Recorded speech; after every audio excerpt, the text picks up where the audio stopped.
Good morning, YouTube. Okay, this ain't your mamaw's mac and cheese, but she will probably call you for the recipe. It is creamy, loaded with flavor, and it is super simple. Let me show you how to do it.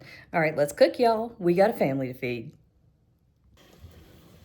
All right, today we are making an absolutely epic stovetop mac and cheese. And so back here, we have 2 cups of beautiful macaroni noodles, and I have kind of the ones that are crossed between a cavatappi and a macaroni noodle. And I just dropped them into highly salted water, brought them to a boil, and I've got a little timer set for 10 minutes. And then I have 2 tablespoons of butter and 2 tablespoons of flour. And I just kind of whisk that together. Turn that down just a bit. And we're making a roux, just a classic roux. And so to my flour and my butter, I'm going to add, slowly, I've got a cup of milk. And I'm just going to drizzle him in at first. I'm going to bring it up to temperature kind of slowly. If you do it slowly and whisk it in, you see how it kind of pulls together? If you do it slowly and kind of stir it together like this, you have less of a chance of everything getting lumpy. And it wants to, you see? You could also use a whisk. I don't know why I make things more difficult on myself, except it's just how I did it from most of my life. In general, 1 tablespoon of butter and 1 tablespoon of flour will thicken 1 tablespoon of liquid. And if you use milk or dairy, you're making a béchamel. If you use stock, you're making a velouté. And these are things that is worth your while to learn, because these are the bases, of course, of the classic French mother sauces. But if you take the time to learn them, it's kind of spectacular what you can end up doing on the fly. Kinsley, the other night, for the first time, she did pork chops, and I taught her how to make a quick pan sauce, and she was thrilled. She was like, I had no idea. And I'm like, yeah, I know. All right, so that's 1 cup of milk. We're also going to add half a cup of cream.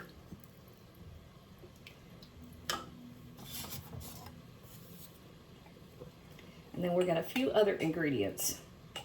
So we are making kind of a quick stovetop mac and cheese, and we want to kind of go above and beyond, you know, the typical box stuff. But we don't want to work real hard, right? The idea of convenience is kind of the appeal. So we have a teaspoon of kosher salt. It's very humid, so mine kind of wants to stick. We also have a teaspoon each of garlic powder and onion powder. We also have a teaspoon of black pepper. We also have a tablespoon and a half of mustard powder. Don't skimp on your mustard powder. And then a good tablespoon of hot sauce. Where's my little doohickey? Use your favorite. If you like Tabasco, do that. Texas Pete, delicious. I like Tennessee Sunshine when I can find it. It's gotten kind of hard to find though. Use whichever one you like the flavor of. Don't skimp on that either. Unless you're very sensitive, of course, you know. There you go. Now, when you go to pick your cheese, of course the cheese is important. I like hard, sharp cheddar.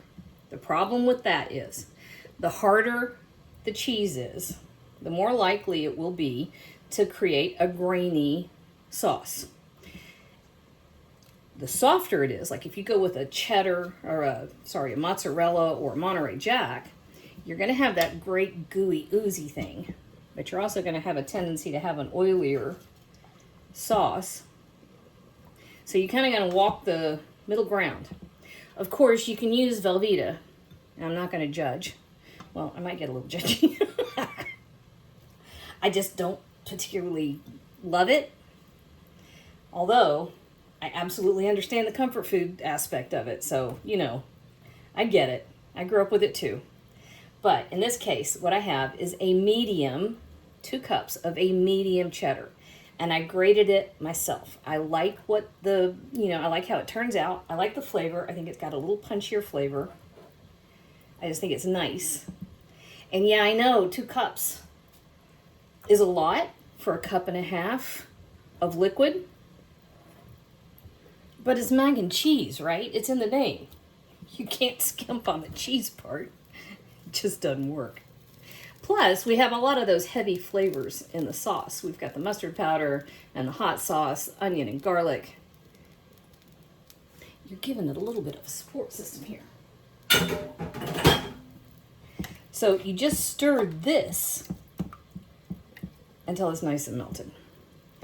Now, you could, and I have, and I do, I just didn't do it this time.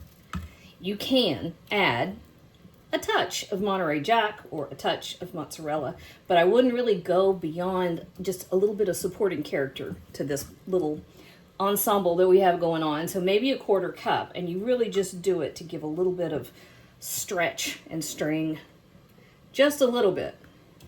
And be careful at this point because you will scorch it, it will burn. You've already brought it to the thickening power, right? Because you had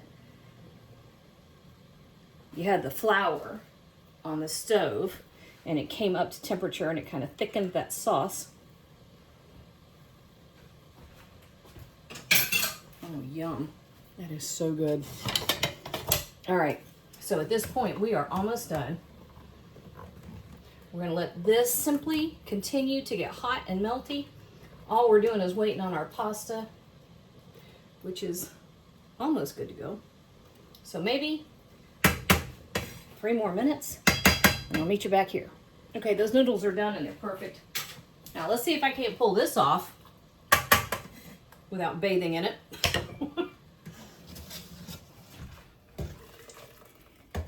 Because that is hot.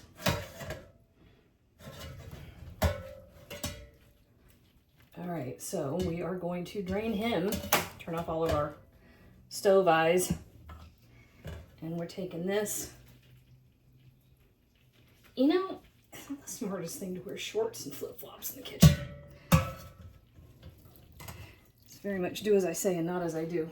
All right, and then he goes to the back of the stove. Now, look, oh, real quick before I stir them in. Can you see these guys? Yeah, there we go. So I like using noodles, pasta shapes that are not strictly speaking plain macaroni. So cavatappi is one of my favorites. I like using shells.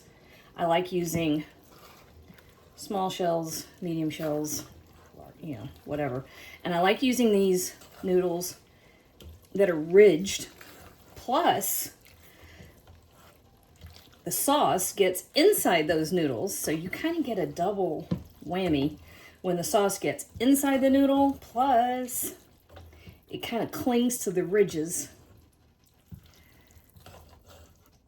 And it is absolutely divine. Okay, so we are definitely elevated quite beyond the box, if I say so myself, which I've never really had a problem saying so myself. Okay, here we go. That altogether, even prepping the ingredients, might have been 15 minutes. Oh, holy.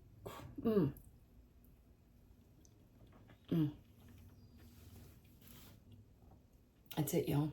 Ruined forever. One bite of that. Where's the camera? One bite of that, and you will never go back to the box. It is too good and too easy. It is ultimate mac and cheese perfection.